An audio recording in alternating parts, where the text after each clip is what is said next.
Almost draft season for fantasy football. Let's just cut to the chase. Who are the guys that could be league winners this year at every position? We're going to give them to you. Let's start things off at the quarterback position, arguably the most important. Chris, who's the guy that you're eyeballing here at quarterback? We've been talking all off season about going elite QB, getting the QB early, but sometimes it doesn't work out, right? Sometimes you miss out on those elite early QBs. And if you do, I think it's okay because you can just take Anthony Richardson with one of your last picks, and I really think he has the potential to be a league winner this year. And I already know what people are saying or thinking in their head. They're thinking, oh my gosh, he can't throw. He's not very accurate. He's not going to give you anything through the air. And guess what? I don't care. I said it with Jalen Hurts. I don't care. Justin Fields last year. I don't care. Justin Fields literally had a horrendous throwing year last year. 2,200 yards and 17 passing touchdowns. That's terrible for a guy who started almost every single game. And he still ended up as a top 5 QB because of what he did with his legs. Over 1,100 rushing yards and 8 rushing touchdowns. Anthony Richardson is quite possibly the most athletic QB we have ever seen. He just broke the combine. He's an athletic freak. And the Colts drafted him with the number 4 pick. He's going to start right away. And I don't think the Colts are going to throw him out there and say, chuck it around 35 or 40 times. They're going to let him run wild. They're going to let him do his thing. He's going to put up monster rushing numbers this year. And if he does, it doesn't matter what he does through the air. Can Anthony Richardson reach 2,200 yards and 17 touchdowns? I think he can, because almost anybody who starts every game in today's NFL can reach those terrible numbers. So for me, Anthony Richardson, if I miss out on the elite QBs, I'm grabbing him every time. Give me that rushing QB who can absolutely not only win me championships, but win me weeks over and over like Justin Fields did last year. Anthony Richardson is that guy this year. Absolutely right. You almost have to have a guy, if you were looking for a potential league winner, someone to take you to that next level, you have to have a guy who can get you some help rushing the ball too. And so this leads me to my pick. And no, not a late round quarterback, but this is a guy who is going to be one of the top rushers, maybe the top rusher at quarterback. And also he can throw pretty well. He's won an MVP doing it. And that's Lamar Jackson. So I'm going to say, look, you don't have to go with the early quarterback strategy, but unless you're going to wait and take a shot on a guy like AR, I will say I'm going to go for Lamar because I think everything's fallen into place for him. A lot of people are going to be disappointed because of last year, and that's fine. You should be. He missed some games with injury. He wasn't great, early in the season because he had nobody to throw to. Look, he finally got paid. He's going to be happy. He finally got some help at receiver. He got several guys, in fact, to help him out at receiver. And so he also got the most important thing here is a new offense. I've been saying this over and over again. I think we're going to be amazed at how different this Baltimore offense looks under Todd Monken. I mean, that old offense that we've been seeing where it was just, run first down, run second down, between the tackles, scramble on third down and hope Lamar makes a play. That's going to be gone. It's going to be a lot more creative. He's going to have a lot more freedom under this offense to both run and throw. I mean, Lamar could be in store for his best season yet. And yeah, I think that would qualify as making him a league winner. Now at tight end, we've been saying, look, you take Kelsey early or you wait and take a shot on a guy, but we have a couple of guys in mind we think are definitely worth those shots. Who is your pick at tight end? Yeah, call me a glutton for punishment or whatever, a sucker, whatever you want, but I'm going back to the well with Kyle Pitts this year. As a rookie, Kyle Pitts had ridiculous hype. I mean, he was overhyped. I think you and I were even telling people, like, he is way overhyped this year, but he was good as a rookie, 1,000 yards, just didn't score any touchdowns, didn't put up big fantasy numbers. Last year, still was pretty hyped up. He was going as like a second, maybe a third round pick. Really disappointed, of course, then had that season-ending injury. But this year, finally, he's not being hyped up anymore. He's routinely falling to the 6th, 7th, sometimes even the 8th round of drafts. And at that point, I'm going to gamble on the talent of Kyle Pitts every single time. This is a guy who we know is one of the most talented prospects at the position we've seen in years. And again, 1,000 yards as a rookie. That might not sound like a big deal, but Travis Kelce didn't hit 1,000 yards until year 3 in the NFL. He did it as a rookie. Now he's entering year 3 in the NFL. This is prime breakout year for tight ends. And say what you want about this offense and Desmond Ridder, they're going to throw the ball more than last year. No, they're not going to be one of the pass-heaviest teams, but if they can even reach 30 pass attempts a game, that's enough, because who did they throw it to? I mean, Drake London, Kyle Pitts, and I don't even know, Mac Hollins, Alameda Zacchaeus, Bijan out of the backfield. Like, this is a very shallow target tree. Kyle Pitts is going to get a ton of targets. And unlike with Marcus Mariota last year, who was one of the most inaccurate quarterbacks in the entire NFL, Desmond Ridder will at least be good enough. So to me, Kyle Pitts, with his upside, with his ability in the 6th, 7th, 8th round of drafts, I will gamble on that every time. Definitely worth a gamble. Some people might say, well, how can London and Pitts and Bijan all thrive in that kind of conservative offense? I guarantee you those three guys will probably have like 90% of the target share on that offense. I think they can all go off. So you went late round quarterback. I'm going to go late round tight end, and this is a player who may not even be drafted in a lot of redraft leagues. I'm going to take a shot on Greg Dulcich in Denver. And so I'm slowly, getting a little bit of trust in this Denver offense. I think Sean Payton can make things happen. I mean, it has to be better than last year, like that by default. We know that. Right? Russ has to be better than last year also. I think Payton is very smart because one thing he does is he finds what a player's strength is and he utilizes it. So he'll do that. Okay? And for Russell Wilson, it's not necessarily chucking the ball deep every time when you don't have a go-to target. That worked when you had Tyler Lockett and maybe DK Metcalf.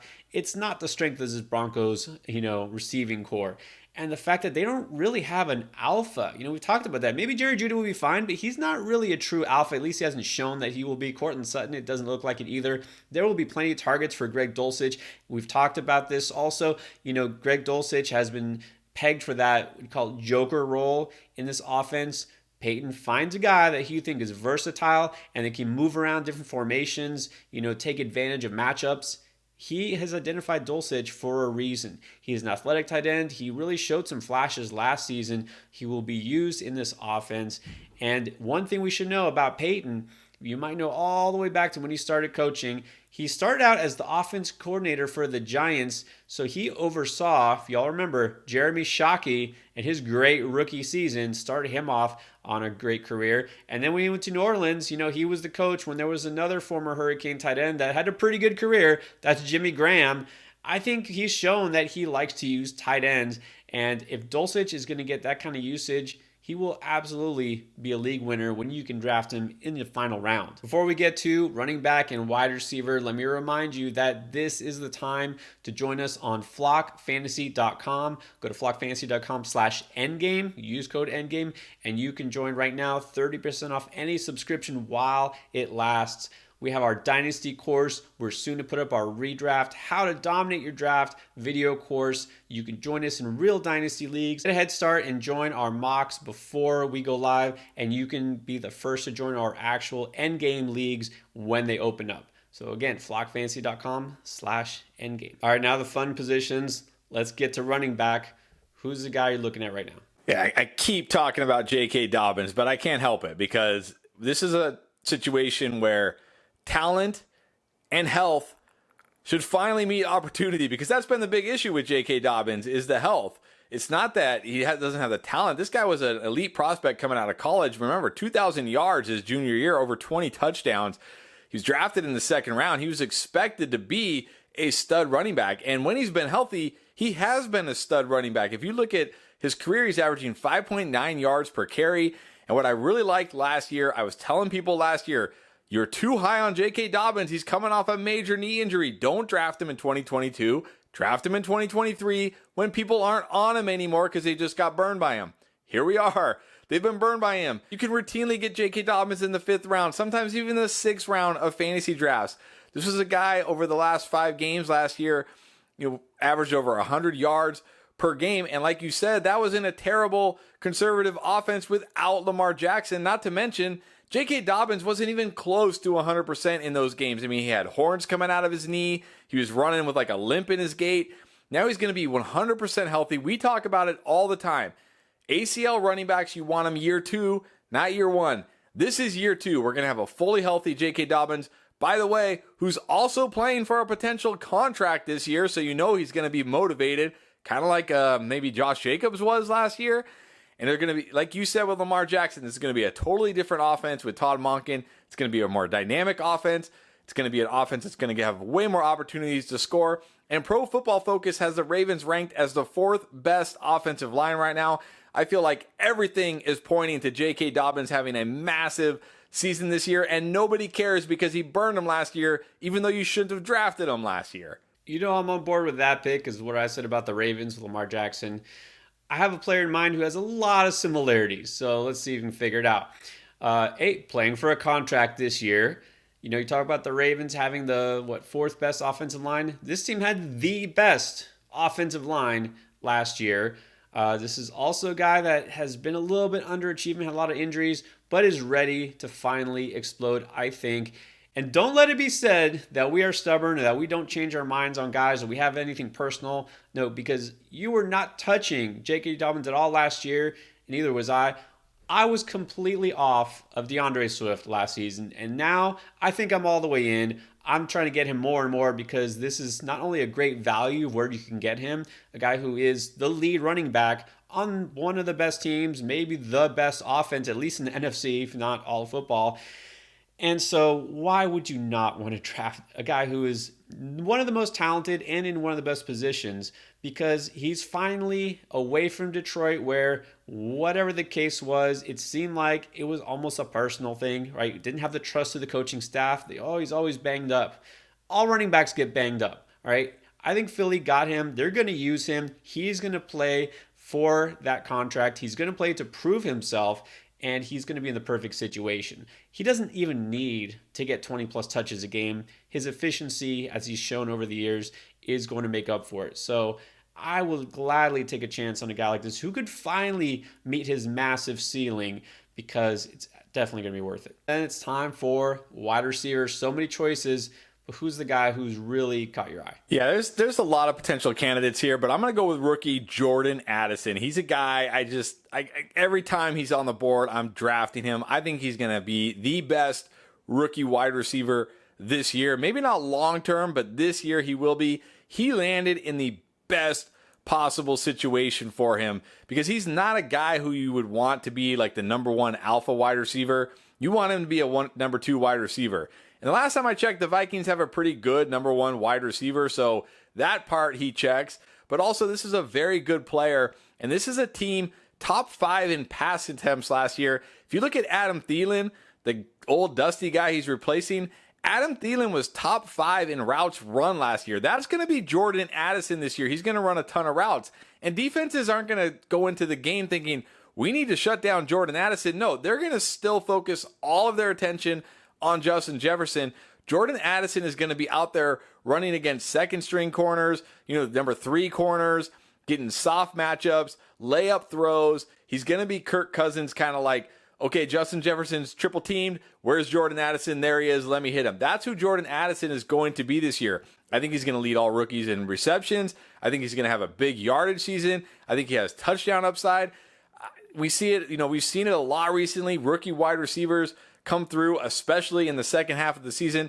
I think Jordan Addison can come through from day one and be a rookie wide receiver who helps your team win a championship. He's definitely going to be a good value because he's going to be in that pretty big shadow cast by Justin Jefferson.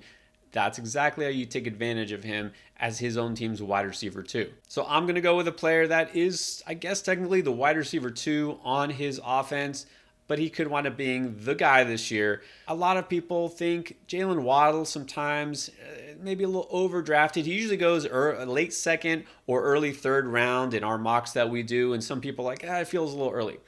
Maybe people don't realize he finished in PPR scoring as the wide receiver 8 last season, 1,356 yards, and he led the league in yards per reception at 18.1. Now, keep in mind, he did all this not just as a young receiver, but this is with Tua missing 4 full games and half of another one when he was off the field.